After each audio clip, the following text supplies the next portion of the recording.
hello wine-drinking people. Time for more of what I've had to drink yesterday and a great tasting with our friend Vittorio Marzotto from Bosco here at the store. And he will be back for our big champagne tasting, champagne and sparkling wine that's coming up the weekend before Thanksgiving, November 21st. We always have a big turnout for that because we got 75 to 100 different sparkling wines and champagnes.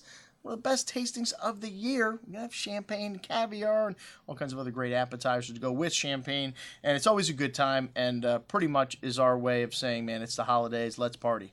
So pretty much our last tasting of the year also. So our last big party at the Wine Watch, your last chance to come out and drink with us. We're going to have these great Bosco wines here this year. So the Cuvee Prestige, which we always have in the store, this to me is a benchmark for Franciacorta, and at $40 as good as any non-vintage Cuvee of champagne. This wine is 75% Chardonnay, 15% Pinot Nero, and 10% Pinot Bianco, a grape that you don't see in champagne used too often anymore. But these grapes come from 134 different vineyards. And these guys do buy a little fruit. They do have their own vineyards, but they purchase about 15% of the fruit for their wines as well. So, and that's the art of making great sparkling wines, the blends. And these wines are vinified separately, the vin clairs they call them, and then they're blended back together to make the assemblage and before they're aged entourage. This one spends 28 months on the yeasts, so over 2 years, and it adds added richness to the palate and a lovely creaminess to the bubbles there. This wine's got a lovely fresh citrus bouquet, tree fruits,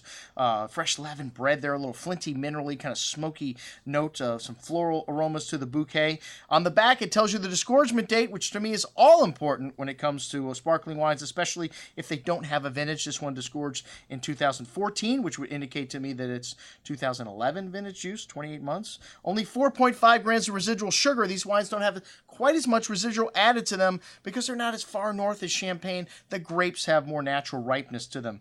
And this wine has got just a lovely balance to it, a lovely freshness and nice fruit here. Their most important cuvee, they make 800,000 bottles. Wow, they make quite a bit of this.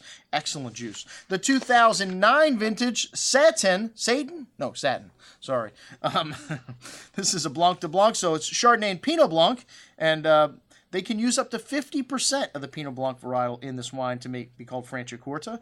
And this wine spends 48 months on a lees, a little bit less sugar, 3.5 grams of residual. You see a little bit more richness in this wine, a little bit more ripe apricot and peach fruit, a little honeysuckle floral notes, a little bit lower pressure. This is the Cremate of Franciacorta, and it gives you a little softer, creamier texture on the tongue, a little nuance of fresh baked bread, nutty, almondy qualities, hints of cocoa powder on the finish, really exotic bouquet, a bigger, richer wine on the palate, but still nice freshness on the finish, nice spice, excellent juice. It's $72. These wines opened up beautifully on the second day, the sign of great sparkling wines. They get better as they open, just like great wines, and I always keep the wines to the second day. Sure, they lose bubbles, but they add complexity and layers of nuance to the finish, like this vintage collection Brut from 2008. This one was disgorged in 12-13, a bit more Pinot Noir in the blend, and a little bit more weight on the palate, a little bit more richer, riper fruit. Lovely, that flinty, minerally nuance in all the wines showing through in this wine. It's apricot and plum, pretty floral notes, very smooth and creamy on the tongue, lovely richness, and still quite fresh.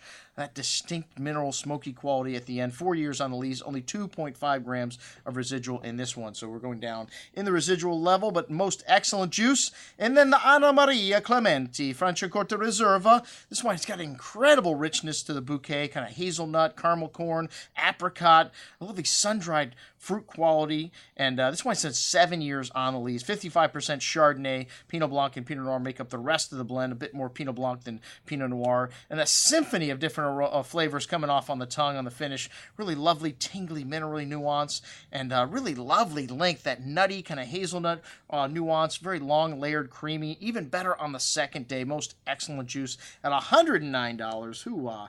Getting up there for Franciacorta. There's not a lot of stuff in the $100 plus category that we've ever had in the store. The Bosco Corta Franca, which is this DOC for still white wines. This is 100% Chardonnay at $100 a bottle. Woo! Very rich. Lots of ripe tree fruit here. That lemon drop candy, a little honeyed quality, flinty, smoky, minerally nuance. Very distinct minerality in all these wines. And kind of a bridge between an old world, new world style, barrel fermented, and then aged for 6 to 8 months in the barrel. You get that lovely spice from the barrel, lovely richness of fruit, the medium toast, that vanilla bean spice showing through there. A nice hint of minerality lengthening the finish. Even better on the second day. day. Most excellent juice, as it should be for $100. And then the Pinero, which is Pinot Nero. Pinero, they made a nice little trademark name there for their Pinot Noir. Sabino, this is between Burgundy and Italian style, and it's got a lovely floral and exotic spice quality to the nose, even more pronounced on the second day. Rich cherry and wild strawberry, Jolly Rancher candy fruit, hints of fresh earth, and really a lot of exotic spice coming out on the second day. Much improved. Lighter and savory style of Pinot Noir, but a lot of nuance. Pinot Noir is one of those grapes, you can't judge it by its color. Lighter colored wines can still have a lot of spice and a lot of nuance like this wine, and lovely freshness, that floral, earthy, spicy component. Like I said, even more pronounced on the second day. Richer fruit, most excellent juice at $102. Hoo-wah! Some great stuff from Cada Bosco. Come on the 21st of November, check out all the sparklers. I'm your host, Andrew Lampasoni, signing off for the Wine Watch, saying remember, always drink the good stuff first.